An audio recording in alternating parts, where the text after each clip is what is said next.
what to do with all these scraps. I have so many beautiful scraps that I just cannot throw away, and they would make the cutest little projects.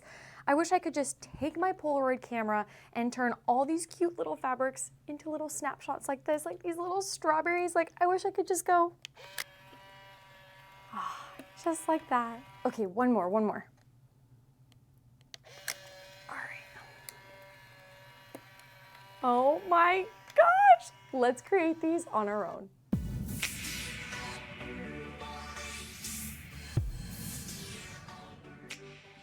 Hey guys, it's Boki here for another fun and furry sew along for you today. We're going to be making a very nostalgic inspired project. I have always loved Polaroid pictures, big, small, all of them in between. Growing up, I had a Polaroid camera with my family, and I just loved the idea that you could snap a picture and have it just on this little paper. So I one day was just thinking and trying to come up with fun ways to bust some of my scraps, because like I can't throw these away. Like, I've spent money on my scraps, I don't want to throw them away.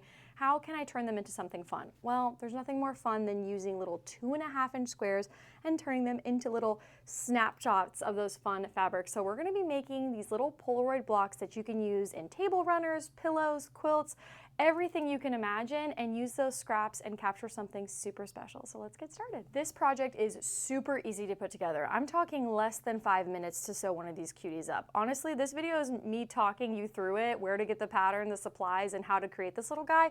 But once you get into the groove, you're gonna have like a ton of these in no time. I actually have a little quilt that I'm gonna show you that I use to make like this really fun quilt. So I'll show you that here to be inspired, but let's talk about where to get the pattern first. So I've written the pattern for you. I didn't print out as nice as it looks, but it'll look a lot nicer than this. I printed out the pattern for you guys. If you want to get this pattern, it is 100% free. All you got to do is head over to jukijunkies.com. I called the pattern the Quilt-a-roid block. Poloroid, get it? A little play on words there. I'll have it linked down in the description for you guys so you can get yours, but really easy. Just put it in your cart, fill out the information, and you'll get the instant download so you can print it. So by the end of this video, you'll know how to make it, grab your free pattern, and just create tons and tons and tons of them. As far as what you need for this project, this pattern is written to create one little quilt block. So you don't need a lot here. You literally need just a little scrap of the inside and some scraps for the outside. So I don't even have a fabric requirement to tell you on this because these are such tiny pieces. This is actually a great time for me to ask you a question that I'm curious about. Do you guys feel like more gravitated towards a pattern that shows you how to make one block? Or do you gravitate towards something that tells you how to make the whole quilt? I tend to go for something that tells me how to make one block because I am a super creative type of thinker, and I want to know how much it takes to create just one, and then I'll make a bunch on my own. If I want to make it into a pillow, if I want to make it into anything like that. Maybe the great mix between that is to write a pattern and show you guys how to make the quilt, but then also give you the instructions on just one block, because I find that missing in patterns. So give me your feedback down in the description below because I'd love to know what you think. So as far as supplies, you don't need a lot here. Very scrap friendly. As long as your scrap is at least 2.5 inches for the inside, 2.5 by 2.5, that's all you need.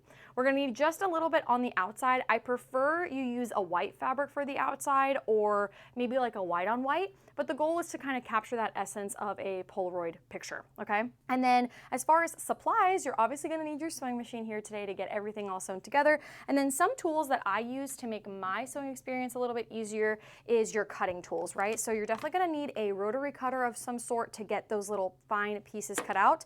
Since these pieces are a little bit smaller than normal, it's gonna be really important to make sure your cutting is very accurate, okay? So the more accurate tools you have, the easier you're gonna get through this project. Rotary cutter, and then I'm gonna be using this little 2.5 by 2.5 inch ruler. I feel like I always am using this. This is a great ruler from Creative Grids. I'll link it down for you below. Fabulous. It's transparent, so you're going to be able to perfectly fussy cut out those pieces, and I'll show you how I do that. You can totally use bigger rulers. This one's a 4.5 by 4.5, just a little harder because you have to like pivot around a little bit, but it's not limited. You can use whatever you have at home, but I do recommend this guy. And I'm going to be using this little rotating Creative Grids mat, which is really nice. It spins, so that way when I'm cutting, I can just spin it and not have to like work around the table to cut it. So this will be nice. And that's really all we need. I don't even think we need pins. This is such a small project. Everything will come together like this. Little fun fact about me, I love to write patterns. So what started on this little piece of graph paper, I drew out what I wanted the block to look like. did all the math, crossed my fingers, tried it out, and everything came together. So if you're up for the challenge, graph paper will really let you design whatever quilt block you possibly want. And I love doing this. I'll just do it for fun, like when I'm in the car and stuff. But this is what your pattern's gonna look like. You're gonna follow your little chart here, and this is a very, very beginner-friendly project, you guys. Like very, very beginner-friendly. If you just wanna dabble into something and you don't have a lot of experience, by the end of this video, you'll feel like a pro, and you're gonna have so many little Polaroid blocks, you're not gonna know what to do with yourself. So we're gonna follow along with this chart.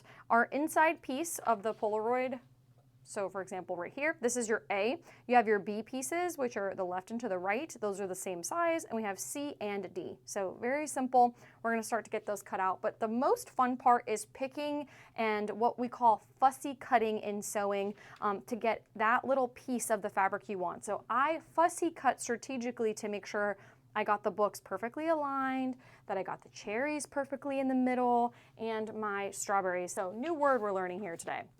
I have a bunch of beautiful Ruby Star Society fabric here today that I found underneath our cutting table, just kind of those end of bolts, little scraps that we all have around, and I figured this would be the perfect one to use this for. So as you can see here, I have my little cutting mat. I'm gonna use my 2.5 by 2.5 to just help me kind of pick out those little pieces that I want to cut. The nice thing about this ruler is it has a center point to it, so that way you can really figure out what you want to be in the center of this 2.5 block.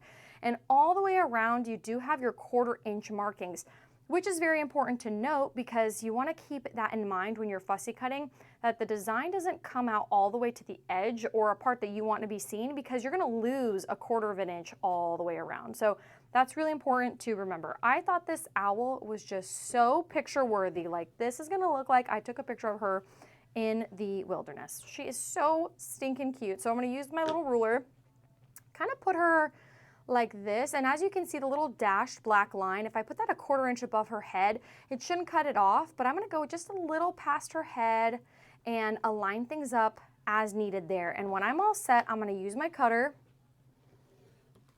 and I can turn the mat to face me a little bit, make my life a little easier here. So something I'd recommend, especially with like when you have like a kind of an end of bolt piece like this, just trim it down and make life a little bit easier. But there's my last piece right there. So I have one more little edge to cut. Just line that up, make sure she's all centered. And then I have one more edge to cut. Right here. And then she should come out like a little cookie cutter. And there she is. She's gonna be one of our little Polaroid blocks. So that looks great. And then you just kind of repeat this process. This is definitely the most fun part. Go through your stash, find the little pieces that are really calling your name, and just start fussy cutting. All right, so now let's start cutting the little white border fabrics. Following along with your little chart, let's go ahead and cut those B pieces out. So you need 2 per each block. So I'm gonna cut out 6 since I have 3 that I'm creating here today. And that little B piece, those little side pieces, those are 1 by 2.5. So they're 1 inch wide, 2.5 inches long. So just start cutting those. Really take your time here to make sure that everything is nice and precise. Since this is only 1 inch wide, it's gonna make a really big difference if your pieces come out different. And I'm using literally like a little piece of a white scrap that I found. Like, I did not need a lot for this project. And I've already made so many blocks out of it. I still have so much left. So I'm gonna trim those down now. So these are all 1 inch wide, but I need them 2.5 inches because they're going on the side of the little Polaroid block. So trim these down to be 2.5. All right, so we have all of our D pieces cut. D, C, and the set of B's that we need. So now, once you have everything cut, I would highly recommend, if you're a beginner, just maybe make like 3 at a time, feel it out. But if you have a little bit more experience, you can cut a bunch of these out and just kind of whip them up really quick. So the sewing part is super fast here. We're gonna go over to our sewing machine and we're gonna start putting these pieces together. Let's go over a couple quick settings. I'm sewing on the Juki TL18. As far as our stitch length goes, we're using a piecing stitch length, a construction stitch length. So make sure those stitches are a little tighter to make sure that the project is actually put together how we want it.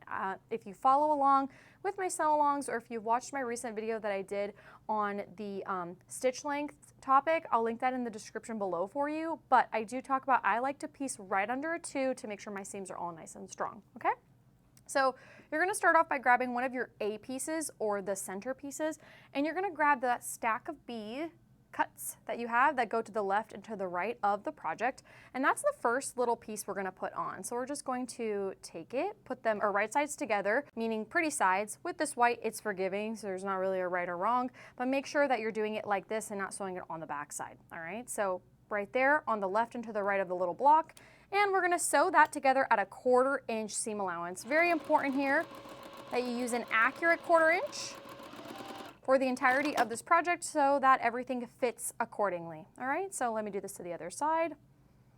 And I like to do all of my steps in one. So if you feel comfortable putting a pin here, by all means, do whatever makes you feel comfortable, especially if you're a beginner. But since this little piece is so small, it just kind of sticks to the fabric, honestly. I don't feel like we need pins here, but do whatever makes you comfortable.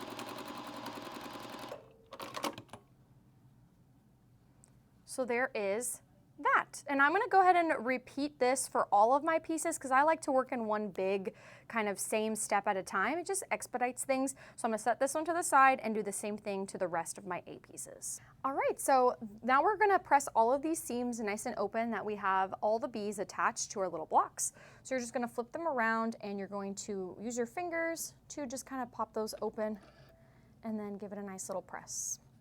And my pressing advice here is not to drag. Don't stretch these little pieces out. They're very delicate and very small. So make sure you're just kind of hovering over. I know it looks like I'm dragging, but I'm very light-handed here, okay? Just give it a little press. And then I like to flip it around and give it another solid press like this. Just hold it down, really get it to lay nice and flat. Something like that. So we're gonna repeat that to all of our little pieces. I'm an open seam presser, not a side seam presser. I don't know that there's necessarily a right or wrong way to doing this, but it's just my preference. I've always done it that way, and I've been happy with the results. I've tried to do it the other way, didn't like it as much. Just depends on the style of the quilt too, the block. Some blocks are very, very intricate where you kind of have to press things to the side versus open, but this is a pretty simplistic block, so to speak. Okie dokie, let's add our little C pieces, which the C is the smaller one compared to the D. The D goes to the bottom of the Polaroid, that more chunky, defined part of the picture, and then kind of the skinnier part goes on the top. So you'll grab your little C piece, make sure you put those right sides together again, and if you pieced everything correctly, it should fit in perfectly, like just perfect, all right? You're gonna put that like that, and you're just gonna piece it at a 1/4 inch seam allowance like we have been.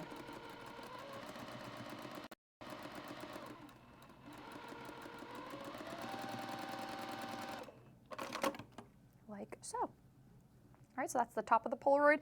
And at this point, you can probably do all your C pieces at one time. I just find that to be easier. We have all of our C pieces attached. Let's go ahead and grab our stack of the D pieces, the ones that go to the bottom, and do the same kind of thing, but add it to the bottom. Alrighty, let's go ahead and press these seams open just like we did. We're gonna flip it around, use our fingers to pop those guys open. Like so. Give it a firm press. Do the other side.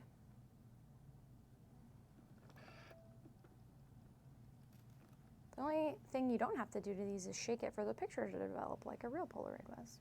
I almost called the pattern shake it like a Polaroid, but I was like, no, Quilt-a-roid is more fun. So here's the little block. I like to flip it around and give it one more nice firm press once I have everything good. Keeps it nice and flat. And look, it's so cute. And this will even shrink even more once you put it into whatever project you have. But how precious is this little block? So let's press all of those seams opened. Aren't these so fun, you guys? These came together so quickly, and before you know it, you're gonna be surrounded by your little Polaroid snapshots, and it's a win-win for everybody. You can put these on whatever you have in mind, from a quilt to a pillow. I even thought it would be really fun to make like a little machine cover and put these like around. Like, what a great little scrap buster that would be. So you use some scraps, you got creative, maybe this was your first project ever, but all around this is super, super fun. So I can't wait to see what you guys have in mind for these little Polaroid little snapshots of fabric. So thank you so much for watching here today. I hope this was easy to follow, and I hope you make tons of these. Feel free to share share your pictures and your projects on Instagram. Make sure you tag us at Juki Junkies or Gigi's Fabric Shop. And if you're in the Facebook group, definitely share your projects there. I would love to see what you whip up and how creative you get. And make sure you answer my little poll from the beginning of the video. What do you guys prefer? Patterns for entire projects or patterns for just little blocks like this? Make sure you give a little thumbs up to this video and subscribe to our channel, as we're always posting new content on Sundays for you guys, so you don't want to miss out on anything that's getting posted. See you soon. Bye.